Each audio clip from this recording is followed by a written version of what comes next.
31 मार्च 2026 आज का दिन। ये वही तारीख है जिसको डेडलाइन मानकर बीते कुछ वर्षों से मोदी सरकार देश को नक्सल मुक्त करने पर तेजी से काम कर रही थी।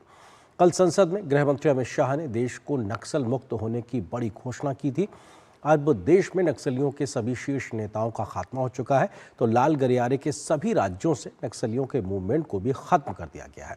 नक्सलियों के खात्मे पर अब क्रेडिट लेने की होड़ दिखाई पड़ रही है, जिसको लेकर राजनीतिक बयानबाजी भी तेज हो गई है। जहां विपक्षी दल इसका श्रेय लेने में लगे हैं, तो गृह मंत्री ने कल आंकड़ों और तथ्यों के साथ स्पष्ट कर दिया था संसद में कि ये उपलब्धि मोदी सरकार की नीतियों की देन है। मैं पूरी व्यवस्था होने के बाद देश को भी सूचित करूंगा, मगर मैं ऐसा बोल सकता हूं, धड़ल्ले से बोल सकता हूं कि हम नक्सल मुक्त हो गए हैं। ऐसा कहने में कोई तकलीफ नहीं। संसद में केंद्रीय गृह मंत्री के इस ऐलान के साथ ही देश ने 31 मार्च तक नक्सलवाद मुक्त होने का लक्ष्य हासिल कर लिया। डेडलाइन के अंतिम दिन आत्मसमर्पण करने वाले नक्सलियों में वृद्धि देखी गई। मंगलवार को छत्तीसगढ़ के जिला बीजापुर में 25 नक्सलियों ने आत्मसमर्पण किया। दंतेवाड़ा में 5 नक्सलियों ने पुलिस के सामने आत्मसमर्पण कर हिंसा का रास्ता छोड़ा। वहीं कांकेर जिले में 2 नक्सलियों ने आत्मसमर्पण किया। इसी तरह सुकमा में 2 और नारायणपुर जिला में 1 नक्सली ने सरेंडर किया। आत्मसमर्पण करने वालों में कई बड़े इनामी नक्सली भी शामिल हैं। उनके पास से भारी मात्रा में हथियार और अन्य सामान भी बरामद किए गए हैं। इस प्रकार बस्तर रेंज में नक्सलियों का आखिरी गढ़ भी ढह गया और आंध्र प्रदेश, तेलंगाना, उड़ीसा और छत्तीसगढ़ के साथ ही देश से नक्सलियों का खतरा समाप्त हो चुका है। बस्तर संभाग के अंतर्गत नक्सल गतिविधि लगभग पूर्ण रूप से समाप्त हो चुकी है। आखिरी जो सीनियर माओवादी कैडर DKSFC कैडर पापा राव दिनांक 25 मार्च 2026 को बस्तर संभाग मुख्यालय जबलपुर में पुनर्वास के लिए उनका अन्य साथियों के साथ आ गए थे। उसके पश्चात दंडकारण्य इलाके में बस्तर संभाग के अंतर्गत नक्सल का जो लीडरशिप है वो पूर्ण रूप से समाप्त हो चुकी है। ओडिशा पुलिस ओडिशा से नक्सल खतरे को कम करने में बेहद सफल रही है।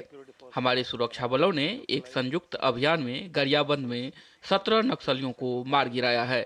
इसके अलावा राज्य समिति के 4 सदस्यों सहित 78 माओवादियों ने ओडिशा पुलिस के सामने आत्मसमर्पण कर दिया है और राज्य समिति के 2 सदस्यों सहित 42 माओवादियों ने छत्तीसगढ़ पुलिस के सामने आत्मसमर्पण किया है। पुलिस रिकॉर्ड के अनुसार अब तक 535 नक्सली मारे जा चुके हैं। वहीं 2898 नक्सलियों ने आत्मसमर्पण किया है। 1921 गिरफ्तार हुए। इसके साथ ही 1200 से अधिक हथियार और 1400 से ज्यादा IED बरामद किए गए, जिससे नक्सली संगठन की क्षमता गंभीर रूप से कमजोर हुई।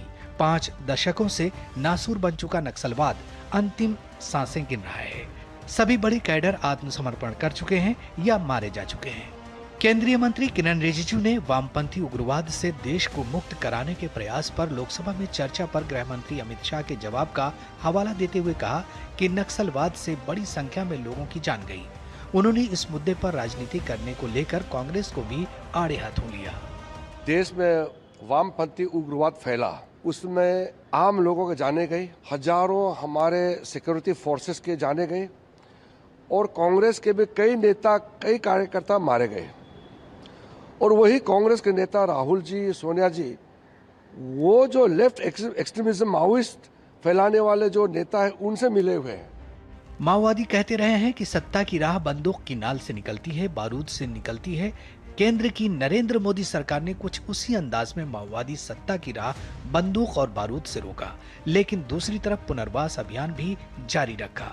परिणाम स्वरूप आज नक्सलवाद समाप्त हो चुका है और कभी नक्सल प्रभावित रहे क्षेत्र विकास की मुख्य धारा में शामिल होकर देश की प्रगति में अपना योगदान दे रहे हैं।